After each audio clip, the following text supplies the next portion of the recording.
You are looking at Julian's pronunciation guide, where we look at how to pronounce better some of the most mispronounced words in the world, like this other curious word. But how do you say what you're looking for today?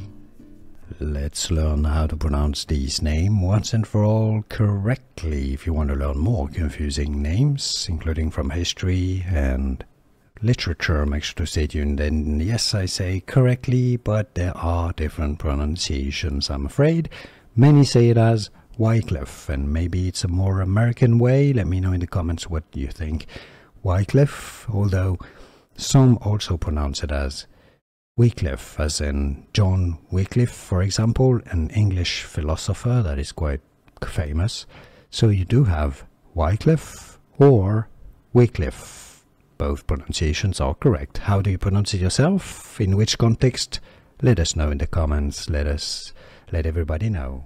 Here are more videos on how to pronounce more confusing words and names too many mispronounced. Like this video if you found it useful. I appreciate your support. I'll see you soon, and thanks for watching.